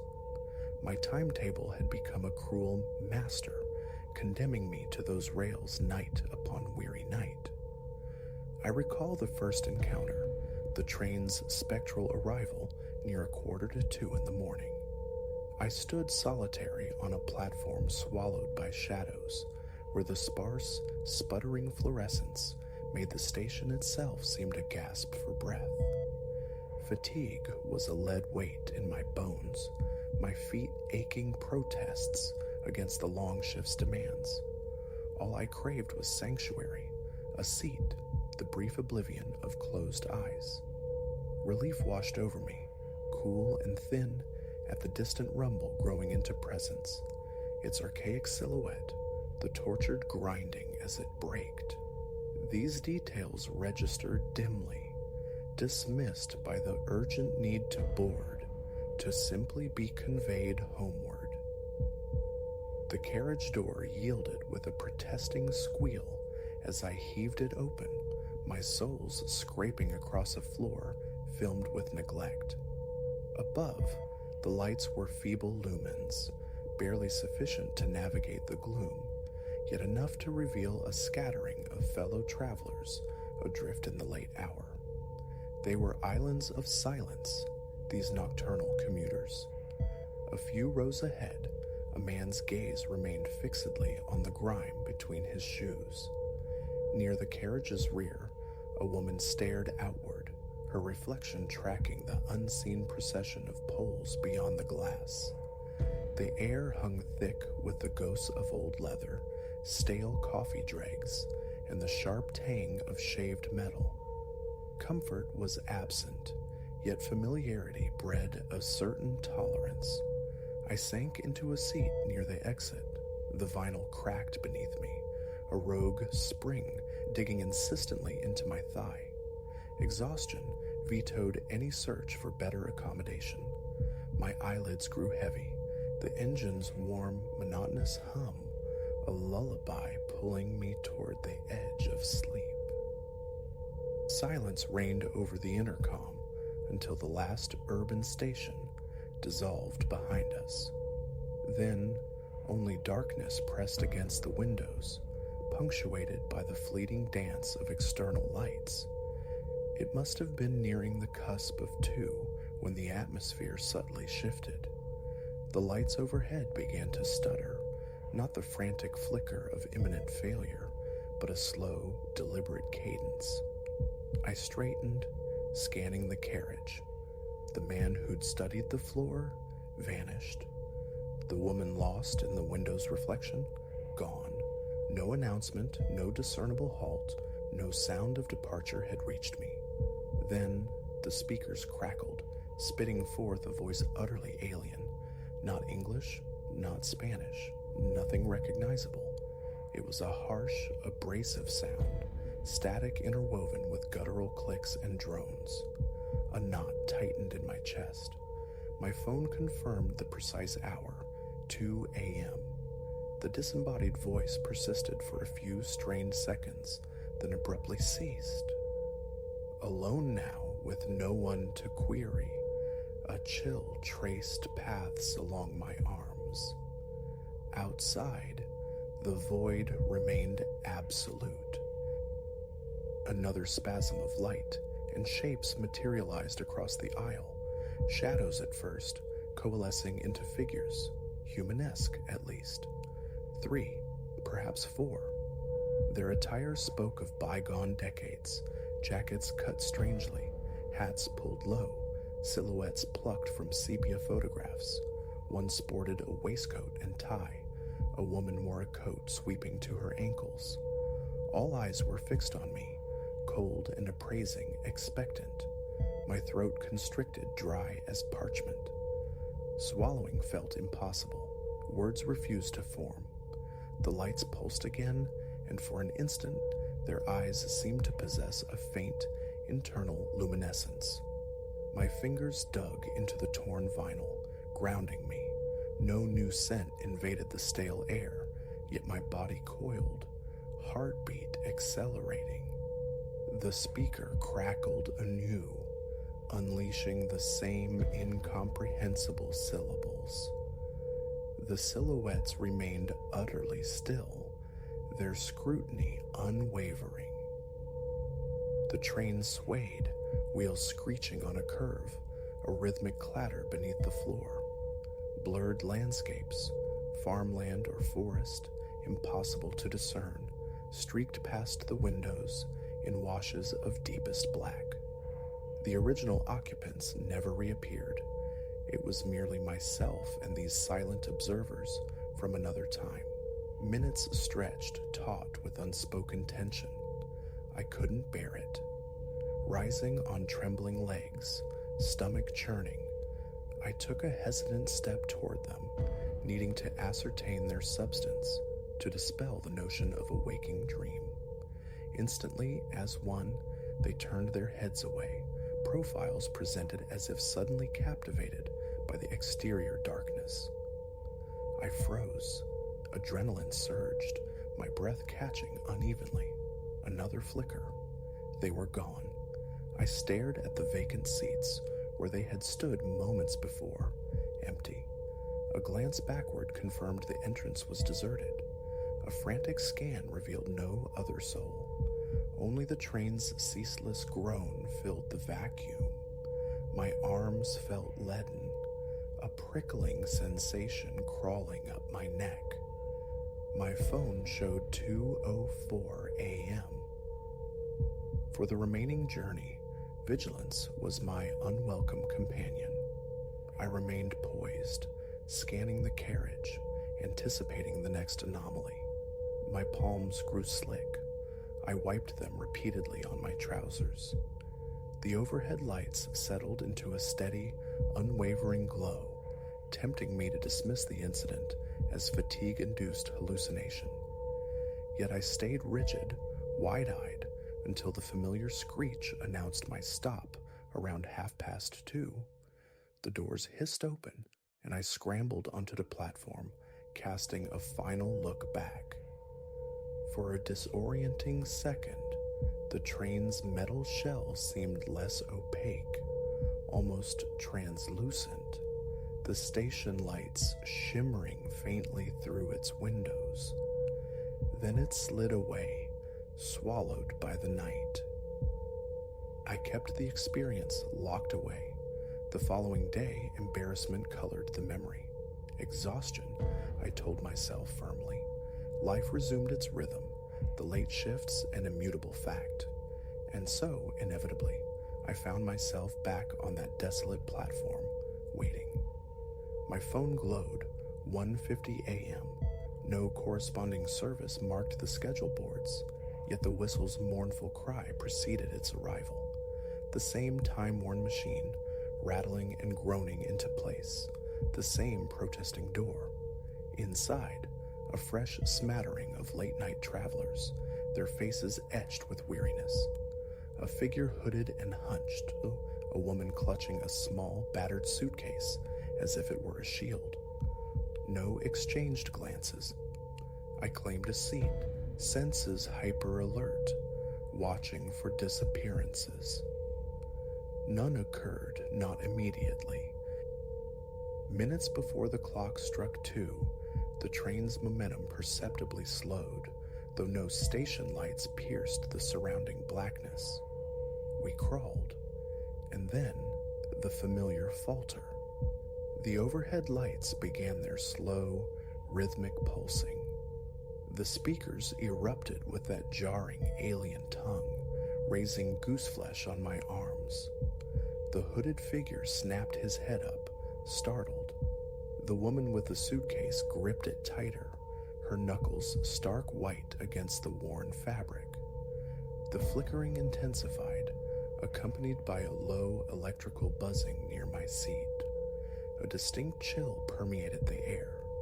Looking down the aisle, I saw them again, the passengers from a lost era. More numerous this time, at least half a dozen, clustered at the far end, their collective gaze locked onto me. Panic surged. I glanced desperately at the other commuters, frozen. The hooded man stared blankly ahead. The woman's eyes were squeezed shut. No one else registered the spectral assembly. A hiss of escaping air. Trees, faint silhouettes against the gloom, slid past the window. The train's horn blared, a lonely sound swallowed by the night. I stood, bracing against the carriage's sway, and took a slow, deliberate step toward the apparitions. They remained motionless. Another stutter of light granted a clearer, chilling view. Sunken eyes, clothes stained and creased with age. A man in a bowler hat bore grime on his collar. A woman's gloved fingertips appeared frayed. My stomach clenched, breath shallowing. Escape! The imperative screamed in my mind. I reached for the connecting door handle, praying for passage to the next car, for distance. It wouldn't budge. I pulled harder, rattling it futilely, locked fast. Sweat trickled down my neck. The speakers crackled again, the guttural broadcast repeating, louder this time, vibrating in my skull. I clamped my hands over my ears. When the assault ceased, I lowered them and turned. They stood directly before me, scarcely 3 feet away. I stumbled backward, nearly losing my footing. My heart hammered against my ribs. My limbs felt disconnected, trembling. Their silent stares held me captive for an eternity compressed into seconds. Then the lights blinked and steadied. They were gone. The other commuters remained slumped, oblivious. I stood, rigid, until my station arrived. I bolted the moment the doors parted. The platform was deserted, the night air cool against my flushed skin. Turning, I watched the train depart. Again, that fleeting transparency, the platform signs visible through its structure before it dissolved into the darkness. After that second night, I sought answers. At the station's information kiosk, inquiries about a train running at that hour on that line were met with polite confusion, then dismissal. My faded, dateless ticket stub proved nothing. Descriptions of antiquated carriages and flickering lights earned pitying glances, suggestions of fatigue. The official arrival and departure boards remained stubbornly blank for that time slot. I learned to keep silent. Work dictated my hours. The station platform became an inevitable stage. The third night, 1:40 a.m., no one else shared the waiting space. I positioned myself directly beneath a functioning light, the illuminated tracks offering scant comfort. I waited. The rumble grew. 1:50 a.m. It arrived, punctual in its anomaly. Grime-streaked windows, rust patches blooming on its metal skin, brakes crying out in the stillness. The doors groaned open, an invitation laced with reluctance. I entered.